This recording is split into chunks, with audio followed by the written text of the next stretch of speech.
तो अब हम लोग यहाँ पर अपना प्रोजेक्ट शुरू करने वाले हैं बिल्कुल बेसिक सेटअप से।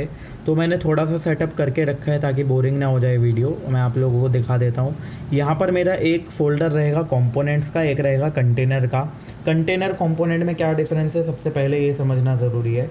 तो बेसिकली मान के चलो मेरा एक रीयूजेबल बटन है, हेडर है, फुटर है, वीडियो का कार्ड है मान लो, ठीक है, जैसे वीडियो लिस्ट दिखनी है वो है। तो ये सारी रीयूजेबल चीज़ें और सब डम्ब कंपोनेंट हैं एक तरीके का। तो वो सब कहाँ आएगा? कंपोनेंट्स के अंदर।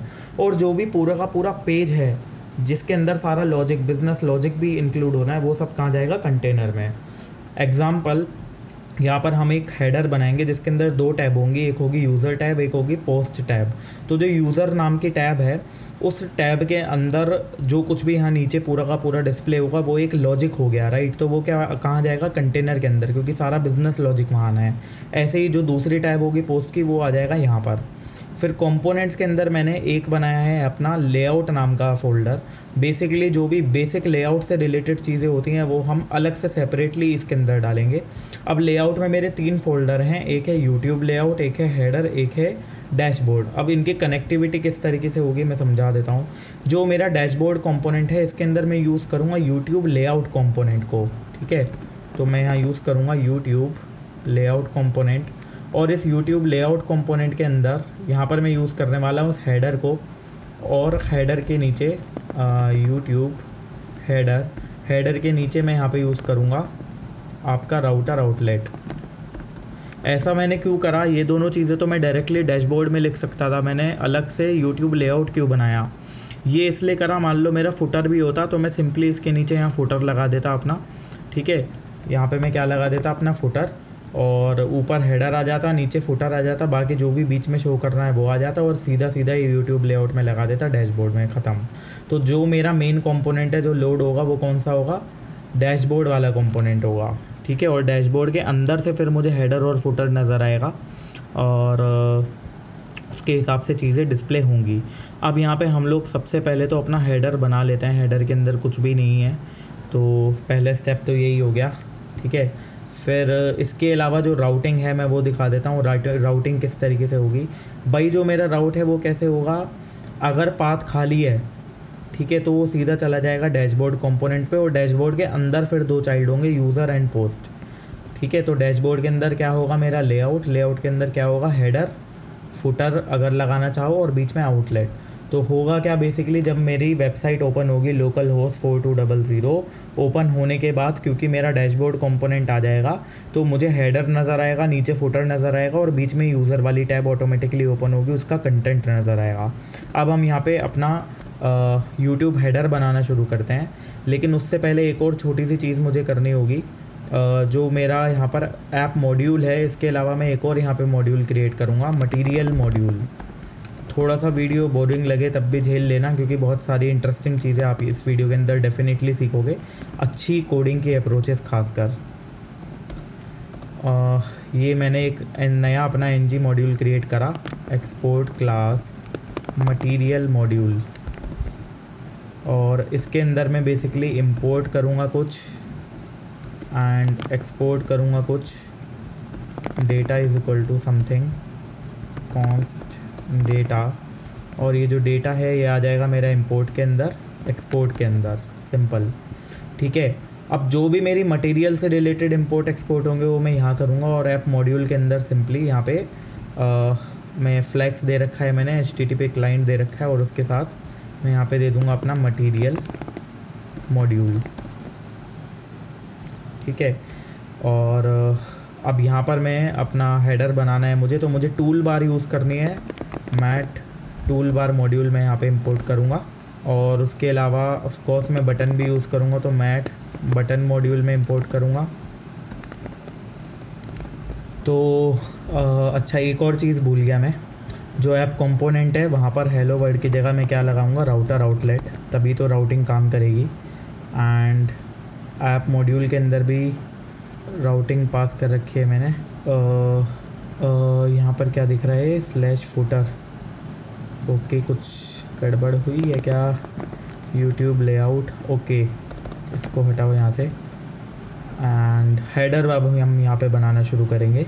तो सबसे पहले तो मैं यहाँ यूज़ करूँगा मैट टूल बार का। टाइम सेव करने के लिए मैं सीधा यहाँ स्टाइल पेस्ट कर देता हूँ। कलर रहेगा प्राइमरी। स्टाइल में मैंने कुछ हाइट और पैडिंग दी है। इसके बाद यहाँ पे सिंपली मेरा एक डिव आ जाएगा जिसके ऊपर मैंने फ्लैक्स लेआउट लगा दिया एंड उसको हाइड कर रखा है मैंने स्मॉल स्क्रीन के लिए, ठीक है। और इसका कोई काम नहीं है यहाँ पे। और मैंने यहाँ पे राउटर लिंक लगा दिया दोनों बटन पे, यूज़र और पोस्ट पे, और सेलेक्टेड नाम की क्लास लगा दी, ठीक है। एंड इसको बल्कि मैं एनेबल रखूँगा खाली पे, और इसके साथ यहाँ पे एक प्रॉपर्टी दे दूँगा। यहाँ पर एक प्रॉपर्टी होती है राउटर लिंक एक्टिव ऑप्शंस, तो इसके अंदर मैं ऑप्शन के अंदर मैं डाल दूँगा यहाँ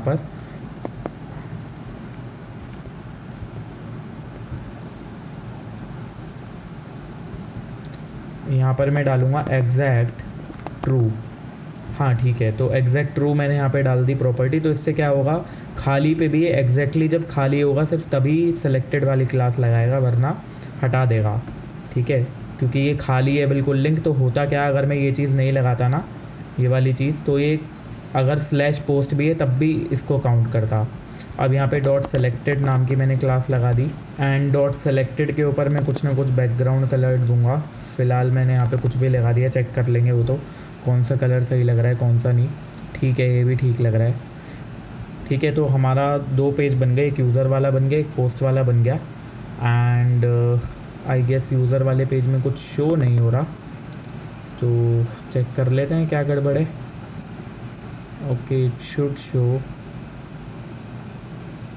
ओके सॉरी, राउटिंग में कुछ इशू होगा। हाँ, ये चीज़ मैं अप्लाई करूँगा खाली पर, तो बाय डिफ़ॉल्ट मेरा यूज़र वाला रहेगा, वरना पोस्ट वाला हो जाएगा, ठीक है। ये देखो, जब राउट मेरा बिल्कुल खाली है, एक बार शुरू से समझते हैं हुआ क्या।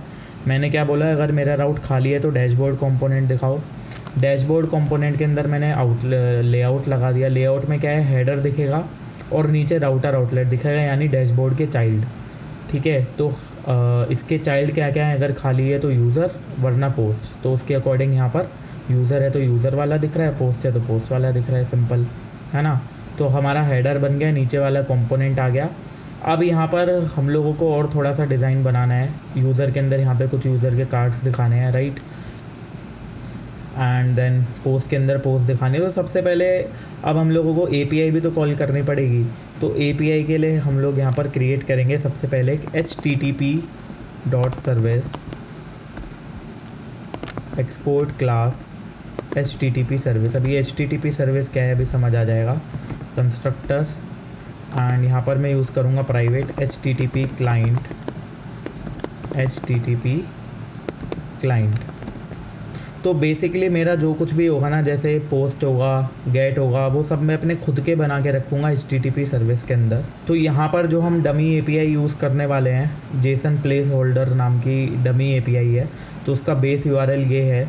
तो ये यहाँ पर मैंने पेस्ट कर दिया। अब इसके हिसाब से हम लोग यहाँ पर एक गेट API बनाएंगे जिसमें एक URL देना होगा ऑफ टाइप स्ट्रिंग। एंड अगर कोई भी पैरम सेंड करना चाहता है, पैरम्स देगा वो ऑफ टाइप स्ट्रिंग, ठीक है। ये बेसिकली मैं क्या कर रहा हूँ, ताकि मुझे बार बार सेम चीज़ को रिपीट ना करना पड़े, इसलिए मैं खुद का यहाँ पर गेट बना रहा हूँ। Const data is equal to params के अंदर आ जाएगा ये वाला पैरम्स, ठीक है। अब नए टाइप स्क्रिप्ट के वर्जन में अगर वेरिएबल का नाम और जो वैल्यू देना चाह रहे हो सेम है तो आप ऐसे दे सकते हो, instead of writing like this. ऐसे लिखोगे तो एरर भी देगा अब ये, ठीक है। और यहाँ पर अब मैं कॉल करूँगा HTTP क्लाइंट की गेट रिक्वेस्ट को। अब देखो सीन क्या है, मेरे पास बेस URL तो ऑलरेडी है यहाँ पर, ठीक है। बेस URL मेरे पास ऑलरेडी है, उसके आगे का URL मुझे यहाँ से मिल जाएगा। तो मैं सिंपली लिख सकता हूँ कि जो कुछ भी मेरा बेस URL था वो प्लस जो URL मुझे मिला वो /डेटा। अब डेटा के अंदर क्या है, जो भी मेरा पैरम वगैरह होगा वो मैं यहाँ पे सेंड कर दूँगा। गेट, ये देखो हम लोग यहाँ पर हेडर्स भेज सकते हैं, पैरम्स भेज सकते हैं, ये सब क्या है मेरे ऑप्शंस हैं। ऑप्शन क्या है मेरा डेटा, और यहाँ पर ओके इसका टाइप एनी कर देता हूँ। अब ठीक है, वो बेसिकली उसका टाइप स्ट्रिंग कर दिया था इसलिए एरर आ रहा था, ठीक है। अब यहाँ से अभी देखते जाओ मैं क्या करूँगा। ये मेरी गेट रिक्वेस्ट हो गई, तो अब मैं क्या करूँगा, यहाँ पर कॉल करूँगा एक और चीज़, कैच एरर। मैं क्या चाहता हूँ कि गेट रिक्वेस्ट से जो भी एरर आए, इसी तरीके से मान लो मैंने पोस्ट बनाया, उससे जो भी एरर आए वो सब यहीं हैंडल हो जाए। तो इसके लिए मैं यहाँ पर एक एरर हैंडलर भी बनाऊँगा। अब क्योंकि वो एरर हैंडलर इसी क्लास के अंदर यूज़ होना है, इसलिए मैं उसके आगे प्राइवेट लगाऊँगा, प्राइवेट एरर हैंडलर, जिसके अंदर मुझे एरर मिलेगा, और एरर नहीं, आई शुड से रिस्पॉन्स मिलेगा।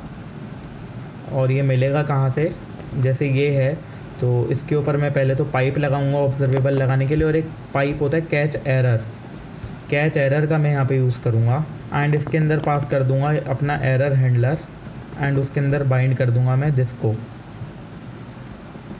दिस। बस ये सिंपल सा काम मुझे करना था। तो होगा क्या, जब भी मेरी गेट वाली रिक्वेस्ट कॉल होगी, और इसको मैं यहाँ से रिटर्न भी कर दूँगा, तो बेसिकली गेट वाली रिक्वेस्ट कॉल होने पे HTTP क्लाइंट का गेट कॉल होगा, बेस URL यहाँ पे ऑलरेडी गिवन है वो यूज़ होगा, उसके आगे का URL जो भी हम देंगे वो अपेंड हो जाएगा, एंड देन डेटा के अंदर जो भी अगर आपने पैरम दिया होगा वो चला जाएगा, ठीक है। एंड देन पाइप करके इसका एरर भी हम लोग सीधा यहीं पे हैंडल कर लेंगे, ताकि हम लोगों को बाहर अलग से बार बार एरर हैंडल ना करना पड़े। पहली चीज़ तो ये हो गई।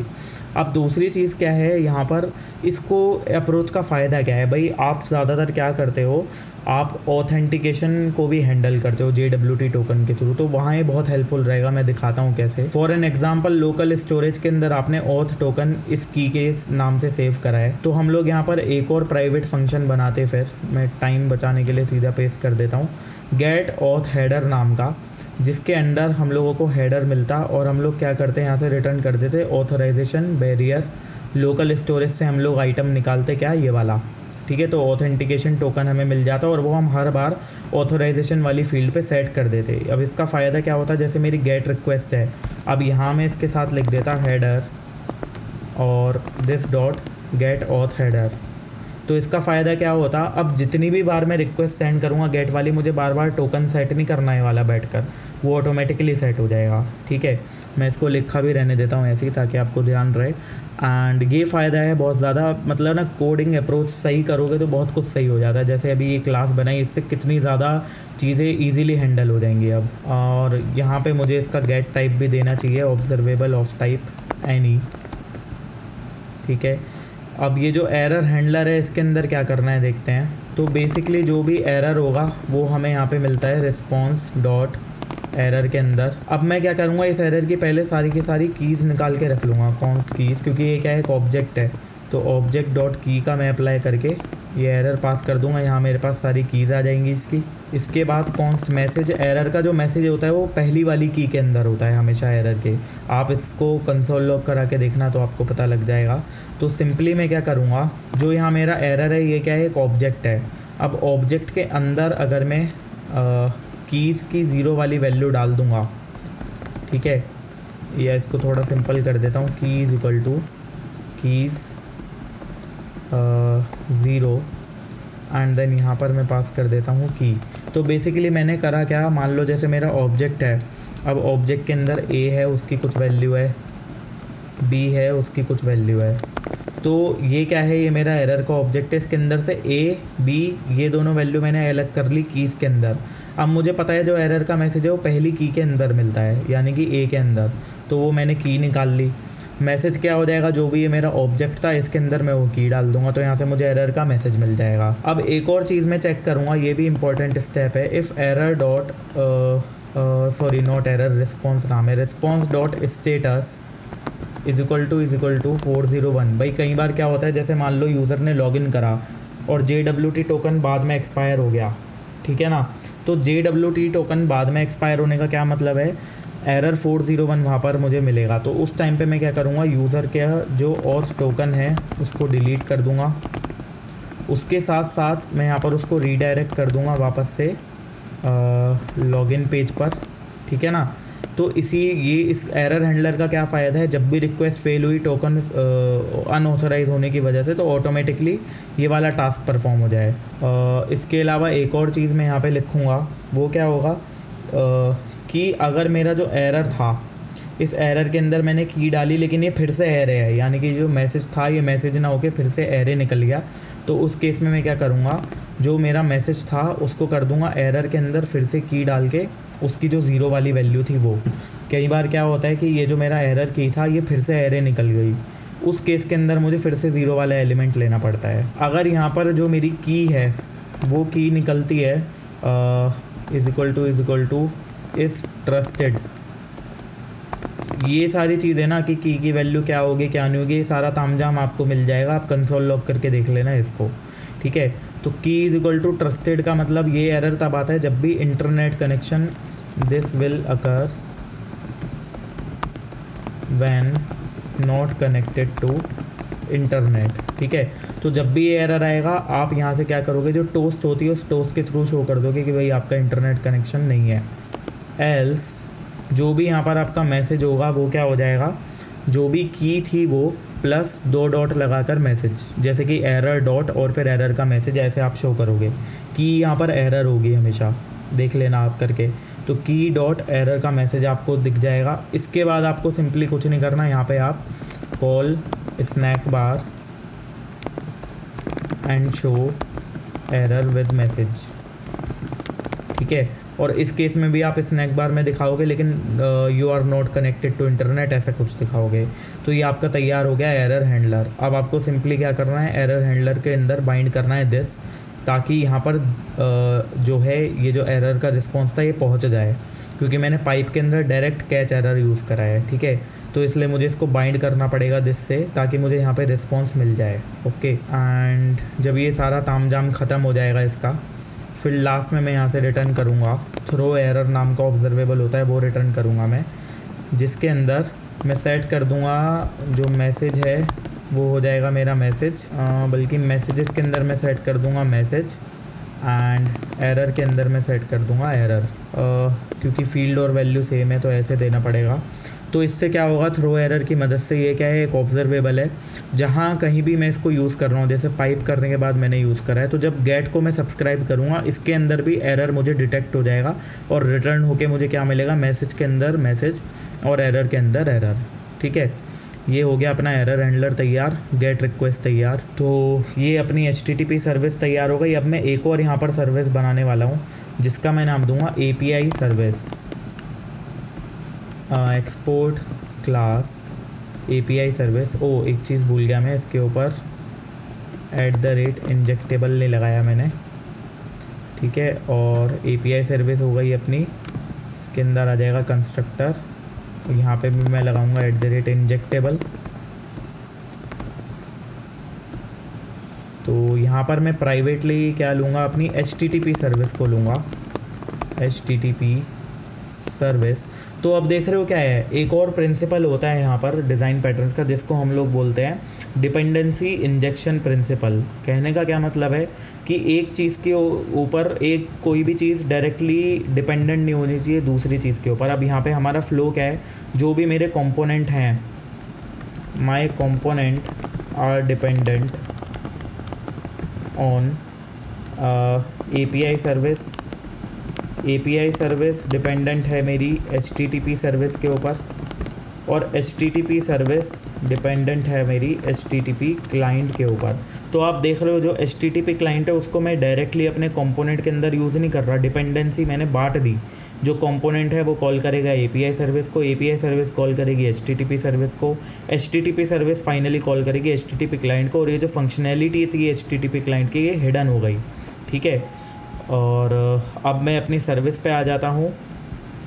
ये तो हमारी HTTP सर्विस थी। API सर्विस के अंदर लेट सपोज मुझे पोस्ट चाहिए, गेट ऑल पोस्ट, उसकी API यहाँ पे मैं कॉल करूँगा HTTP सर्विस का गेट कॉल करके, ठीक है। तो उनकी डॉक्यूमेंटेशन के अकॉर्डिंग यहाँ पर इसकी वैल्यू है /users। ये वाली जो वेबसाइट है ये बेसिकली फेक API टाइप है, तो /users इनका जो है पाथ है, तो वो मैंने यहाँ पे दे दिया, एंड इसको मैं यहाँ से रिटर्न करूँगा। अब देखो यहाँ पर मैंने ऑलरेडी ना मॉडल्स के अंदर क्रिएट कर रखा है यूज़र, कि यूज़र के अंदर क्या क्या होगा, ये सारी चीज़ें होंगी। तो ये तो आपको मैं कोड दूंगा, मिल ही जाएगा वहाँ पे। और यहाँ से मैं इसके ऊपर मैप अप्लाई करूँगा, सॉरी पाइप अप्लाई करना पड़ेगा पहले, तो पाइप और पाइप के अंदर मैप, ताकि मैं बोल सकूँ कि भाई ये जो ऑब्जर्वेबल है ये ऑब्जर्वेबल का जो टाइप है वो एनी नहीं है, इसका टाइप मुझे क्या बनाना है, यूज़र, तभी तो मॉडल बनाने का कोई फ़ायदा होगा। तो मैप के अंदर मुझे यहाँ पे डेटा मिलेगा कुछ ना कुछ, ये मिला मुझे डेटा। यहाँ पे इसको मैंने इंपोर्ट नहीं कराया, इंपोर्ट करा लेता हूँ। एंड ये जो डेटा था यहाँ मैं इसे रिटर्न करूँगा डेटा एज यूज़र की एरे। ठीक है, ये कोड हो सकता है जैसा मैं कर रहा हूँ थोड़ा बोरिंग लग रहा हो या कॉम्प्लिकेटेड लग रहा हो, बट ट्रस्ट मी ये बहुत अच्छी कोडिंग की क्लीन अप्रोच है। तो यहाँ पर मैंने क्या करा, HTTP सर्विस का गेट कॉल करा। अब देखो फ़ायदा क्या हुआ, ना तो मुझे यहाँ पे ऑथेंटिकेशन कोई टोकन सेट करना, अगर करना भी होता तो मान लो इस रिक्वेस्ट को सेंड करने के लिए JWT टोकन चाहिए, तब भी मुझे सेट नहीं करना। दूसरा, मुझे पूरा बेस URL वगैरह नहीं देना, मैंने बस क्या दिया /users, सिंपल। और अब यहाँ से ये रिटर्न करेगा ऑब्जर्वेबल ऑफ टाइप यूज़र की एरे। ठीक है, अब देखो फ़र्क देखो कितना बड़ा है। अब यहाँ पर जो ये टाइप कर रिटर्न कर रहा है वो एनी का ऑब्जर्वेबल नहीं है, वो यूज़र का ऑब्जर्वेबल है, क्योंकि मैंने यहाँ पे मैप लगा के बता दिया कि ये जो डेटा है ये क्या है, यूज़र की एरे रिटर्न करता है। तो अब जो मेरा कंपोनेंट है ये वाला, इस पर्टिकुलर कंपोनेंट के अंदर मैं कॉल करूँगा अपनी API सर्विस को, API सर्विस कॉल करेगी HTTP सर्विस को, HTTP सर्विस कॉल करेगा HTTP क्लाइंट को। तो ऐप मॉड्यूल के अंदर ऑफ कोर्स प्रोवाइडर में मुझे प्रोवाइड करना पड़ेगा HTTP सर्विस, API सर्विस, इन दोनों को। अब आ जाता हूँ मैं अपने कंपोनेंट पर। तो ये क्या है, अपना ऐप कंपोनेंट है, sorry I should go to user component, क्योंकि जो यूज़र कंपोनेंट है यहाँ पर बेसिकली मैं यूज़र की लिस्ट को डिस्प्ले करने वाला हूँ, राइट। तो सबसे पहले तो मैं यहाँ पर इम्प्लीमेंट कर देता हूँ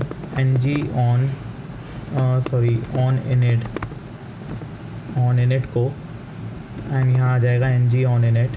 ठीक है, इसके अंदर मैं कॉल करूँगा फैच डेटा नाम के फंक्शन को, और फैच डेटा के अंदर मैं एक्चुअल में अपनी API को कॉल करने वाला हूँ।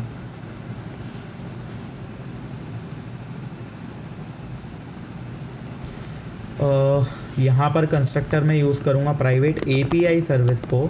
अब देखो फंक्शनैलिटी सारी की सारी अंदर हिडन है। ठीक है, तो सारे लॉज ढंग से फॉलो होने बहुत ज़रूरी हैं। कोड लिखना मैटर नहीं करता, सही तरीके से लिखना मैटर करता है। तो यहाँ पे मैं कॉल करूँगा गेट ऑल पोस्ट को, और let's say users is equal two of type user की एरे इज इक्वल टू एक खाली एरे। एंड ऑफ कोर्स इस API को जब मैं सब्सक्राइब करूँगा तो यहाँ पे मुझे क्या मिलेगा, कुछ डेटा मिलेगा, और वो डेटा क्या होगा, यूज़र की एरे। तो this dot users will be equal to this data. ठीक है, अब ये जो डेटा है ना, आप इसके ऊपर कोई भी फील्ड लगा लो, यहाँ पे ऑटोमेटिकली एड्रेस, ईमेल, नेम सब कुछ आ गया, क्योंकि ये जो डेटा है मेरा, ये डेटा किस टाइप का है, यूज़र की एरे है, नॉर्मल वाला ऑब्जर्वेबल नहीं रिटर्न हो रहा है। ठीक है, तो एक बार देखते हैं यहाँ पे सही से डेटा आ रहा है नहीं आ रहा, क्या हो रहा है। सो लेट्स से मैं यहाँ पे कंसोल लॉग कर लेता हूँ इसको, कंसोल डॉट लॉग डेटा। एक बार रिफ़्रेश हो जाए, ये हो गया। ये देखो यहाँ पर ये मेरे 10 यूज़र आ रहे हैं। अब इनको मुझे यहाँ पे डिस्प्ले भी कराना है ना। वीडियो थोड़ा सा लंबा हो जाएगा, लेकिन प्लीज़ इतनी मेहनत से बन रहा है, एंड तक देखो, बहुत काम की चीज़ें हैं इसमें, बहुत सही क्लीन कोड की अप्रोच भी है। तो अब यहाँ पर बेसिकली मैं क्या करूँगा, सबसे पहले तो अपने कंपोनेंट के अंदर एक नया कंपोनेंट बनाऊँगा जिसका नाम होगा यूज़र लिस्ट या user component, sorry user component तो ये है, यूज़र कार्ड नाम रख देता हूँ इसका, डॉट कंपोनेंट। ये आ गया अपना यूट्यूब यूज़र कार्ड। तो इसका काम क्या है, एक सिंगल यूज़र को डिस्प्ले करना। ठीक है, ऐप मॉड्यूल के अंदर मैंने यहाँ पर इसको डाल दिया, और एक और कंपोनेंट में बनाऊंगा। अब देखो ये लेआउट के अंदर नहीं डालूंगा मैं, क्योंकि ये लेआउट का पार्ट थोड़ी ना है। यूज़र लिस्ट कंपोनेंट, और यहाँ पे आ गया अपना यूट्यूब यूज़र लिस्ट कंपोनेंट, और ये भी चला जाएगा मेरा ऐप मॉड्यूल के अंदर। डन। तो मेरा यूज़र लिस्ट बन गया, यूज़र बन गया। अब देखो जो यूज़र लिस्ट है इसका काम क्या है, एक लिस्ट को डिस्प्ले कराना यूज़र की। ये क्या है, डम्ब कंपोनेंट है, इसको मतलब नहीं है कहाँ से यूज़र मिलेगा कहाँ से नहीं, इसका काम क्या है बस डिस्प्ले कराना। तो इसको मिलेगा यूज़र की एरे। सिमिलरली जो यूज़र कार्ड है इसको भी कुछ डेटा मिलेगा, वो क्या होगा यहाँ पर, एक सिंगल यूज़र। ठीक है, यूज़र कार्ड का काम क्या है, एक सिंगल यूज़र को डिस्प्ले करना। यूज़र लिस्ट का क्या काम है, पूरी लिस्ट को डिस्प्ले करना। तो पहले मैं यूज़र का कार्ड बना लेता हूँ और सिंपली इसमें मैट कार्ड यूज़ होना है। तो सबसे पहले मैं कहाँ जाऊँगा, अपने मटेरियल मॉड्यूल में, और यहाँ पे डाल दूँगा मैट कार्ड मॉड्यूल। ओके, अब वापस आ जाता हूँ मैं यहाँ पर। इस पर मैं अप्लाई करूँगा FX लेआउट अलाइन, एंड यहाँ पर वैल्यू दूंगा start centre, end of course यहाँ पर जो मेरा FX लेआउट रहेगा वो क्या रहेगा, column, and FX layout gap दे देता हूँ, कुछ गैप 20 पिक्सल, ताकि इसके नीचे जो कुछ भी है, मैं क्या चाह रहा हूँ, एक के नीचे एक डिस्प्ले होगा, पहला एलिमेंट उसके नीचे, मतलब जो भी कार्ड है उसके अंदर एक के नीचे एक चीज़ें डिस्प्ले होनी चाहिए। एंड बल्कि इसको स्ट्रेच से कर देता हूँ मैं, सेंटर की जगह सेंटर में दिखा के क्या करूँगा, पूरा विड्थ लेना चाहिए वो, एंड गैप 10 पिक्सल रखता हूँ, 10 ही बहुत रहेगा। तो सिंपली यहाँ पर मुझे क्या दिखाना है, टाइटल दिखाना है, और कंटेंट के अंदर यूज़र का ईमेल। ज़्यादा कुछ तामझाम नहीं करने वाले, हमें बस सिंपल सा लेआउट दिखाना है। और फिर आ जाता हूँ मैं अपनी लिस्ट के ऊपर। तो यहाँ पर भी मेरा एक डिव रहेगा, एंड उस डिव के ऊपर आ जाएगा FX लेआउट, कॉलम रहेगा ये भी, लेकिन उसके साथ में इसमें चीज़ें रैप रखूँगा, ठीक है ना, ताकि वो उस कॉलम के बाहर ना जाए। जो मेरी चीज़ें होंगी वो कैसे होंगी, एक दिखेगा, उसके नीचे दूसरा दिखेगा, लेकिन ये जो पूरी की पूरी लिस्ट होगी इसके अंदर मैंने रैपिंग कर दी। ठीक है, और लेआउट में मैं ऑफकोर्स गैप भी लगाऊंगा, 30 पिक्सल का मैंने गैप दे दिया, एंड FX लेआउट अलाइन रह गया, लेआउट अलाइन स्टार्ट सेंटर, ये भी देख लेंगे स्टार्ट सेंटर सही है, क्या लगाना पड़ेगा। इसके अंदर मुझे सिंपली क्या करना है, यूज़र की लिस्ट दिखानी है, एंड यूज़र की लिस्ट के ऊपर मुझे यूज़र पास करना है, oh sorry not user list, user का कार्ड दिखाना है, यूट्यूब यूज़र कार्ड, और इसके अंदर मुझे यूज़र पास करना है। तो मैं क्या करूँगा, यहाँ पे ng4 लगाऊंगा, let user of users, and user के अंदर पास कर दूंगा ये वाला यूज़र। तो सिंपली क्या होगा, एक लूप चलेगा, उसके अंदर एक एक करके यूज़र मिलेंगे और वो एक एक करके मैं पास कर दूंगा। तो एक कार्ड की जगह मल्टीपल कार्ड दिखेंगे, जितने यूज़र हैं उनके, जैसे 10 यूज़र हैं तो 10 यहाँ पे कार्ड दिखने चाहिए, और हर एक कार्ड के अंदर ये चीज़ें रहेंगी। एंड स्टार्ट सेंटर मतलब यहाँ से शुरू होके, सॉरी सेंटर स्टार्ट करता हूँ बल्कि इसको, और ठीक है बाकी सब। तो अब आ जाता हूँ मैं अपने यूज़र कंपोनेंट पे, जहाँ पे मुझे क्या यूज़ करना है, इस यूज़र की लिस्ट को। तो एक डिव बना के उसके अंदर मैं डाल दूँगा यूज़र की लिस्ट, एंड इसके अंदर मैं क्या पास कर दूँगा, यूज़र्स के अंदर अपने यूज़र्स, ये वाले जो मैंने API से निकाले हैं। तो अब अगेन हम लोग क्या कर रहे हैं, सारी फंक्शनैलिटी को हिडन कर रहे हैं। ये जो मेरा मेन मास्टर कंपोनेंट है, जहाँ मैंने अपना ये सारा बिजनेस लॉजिक अप्लाई करा, इसको किस चीज़ से मतलब है, यूज़र को डिस्प्ले करने से। इसको मतलब नहीं है कहाँ लिस्ट है, क्या है क्या नहीं है।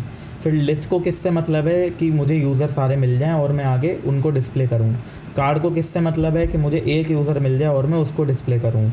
ठीक है, अब यहाँ मेरी लिस्ट आ गई, मेरा मेन कंपोनेंट आ गया। मेन कंपोनेंट के ऊपर भी मैं इसी तरह की कुछ स्टाइल देने वाला हूँ, यही उठा के कॉपी कर लेता हूँ, बस यहाँ पे रैपिंग नहीं रहेगी। ठीक है, तो मैं क्या चाह रहा हूँ, पूरी लिस्ट एक मतलब जो भी कुछ होगा एक के एक नीचे एक दिखे, एंड रैप लगा रखा है मैंने लिस्ट के अंदर ताकि वो नीचे शिफ्ट हो जाए। ओके, यहाँ पर स्टार्ट सेंटर होना चाहिए